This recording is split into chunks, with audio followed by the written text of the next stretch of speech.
জান্নাতে যাওয়ার জন্য খুবই গুরুত্বপূর্ণ 11টি ছোট আমল, চলুন জেনে আসি। ১. প্রত্যেক অজুর পর কালেমা শাহাদত পাঠ করুন। আশহাদু আল্লাহ ইলাহা ইল্লাল্লাহু ওয়াহদাহু লা শারীকা লাহ ওয়া আশহাদু আন্না মুহাম্মাদান আবদুহু ওয়া রাসূলুহু। এতে জান্নাতের 8টি দরজার যে কোনো দরজা দিয়ে প্রবেশ করতে পারবেন। সহিহ মুসলিম 234। ২. প্রত্যেক ফরজ সোলাত শেষে আয়াতুল কুরসি পাঠ করুন। এতে মৃত্যুর সাথে সাথে জান্নাতে যেতে পারবেন। সহিহ নাসাই সিলসিলা সহিহা 972। ৩. প্রত্যেক ফরজ সোলাত শেষে 33 বার সুবহানাল্লাহ, 33 বার আলহামদুলিল্লাহ, 33 বার আল্লাহু আকবার এবং 1 বার লা ইলাহা ইল্লাল্লাহু ওয়াহদাহু লা শারীকা লাহু লাহুল মুনকু ওয়া লাহুল হামদু ওয়া হুয়া আলা কুল্লি শাইইন কাদির পাঠ করুন। এতে আপনার অতীতের সব পাপ ক্ষমা হয়ে যাবে। সহিহ মুসলিম 1228। ৪. প্রতি রাতে সূরা মুলক পাঠ করুন। এতে কবরের শাস্তি থেকে মুক্তি পেয়ে যাবেন। সহিহ নাসাই সহিহ তারগিব হাকিম 3839, সিলসিলা সহিহা 1140। ৫. রসুল সাল্লাল্লাহু আলাইহি সাল্লামের উপর সকালে 10 বার ও সন্ধ্যায় 10 বার দরুদ পড়ুন।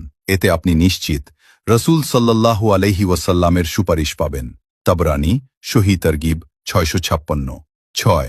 সকালে 100 বার ও বিকালে 100 বার সুবহানাল্লাহিল আজিম ওয়া বিহামদিহি পড়লে সৃষ্টিকুলের সমস্ত মানুষ থেকে বেশি মর্যাদা দেওয়া হবে। সহিহ আবু দাউদ 5091। রসুল সাল্লাল্লাহু আলাইহি ওয়াসাল্লাম বলেন, যে ব্যক্তি সুবহানাল্লাহিল আজিম ওয়া বিহামদিহি পাঠ করে তার জন্য জান্নাতে একটি খেজুর গাছ রোপণ করা হয়। তিরমিজি 3494। ৭. সকালে 100 বার ও সন্ধ্যায় 100 বার সুবহানাল্লাহি ওয়া বিহামদিহি পাঠ করলে কিয়ামতের দিন তার চেয়ে বেশি সওয়াব আর কারো হবে না। সহিহ মুসলিম 2692। ৮. বাড়িতে সালাম দিয়ে প্রবেশ করুন। এতে আল্লাহ তাআলা নিজ জিম্মাদারি যে আপনাকে জান্নাতে প্রবেশ করাবেন।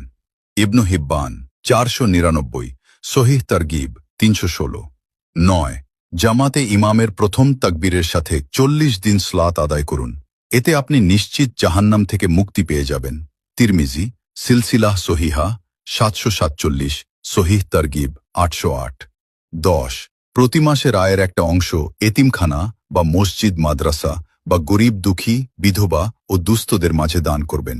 হোক সেটা অতি অল্প, এতে আপনি আল্লাহ তাআলার কাছে জিহাদকারীর সমতুল্য হবেন। সহিহ বুখারী 6007। ১১. মহিলারা 4টি কাজ করবেন। ১. 5 ওয়াক্ত সলাত। ২. রমজানের সিয়াম। ৩. লজ্জাস্থানের হেফাজত। ৪. স্বামীর আনুগত্য করুন। এতে জান্নাতের যে কোনো দরজা দিয়ে প্রবেশ করতে পারবেন। সহিহ ইবনু হিব্বান 4163। ভিডিওটি ভালো লাগলে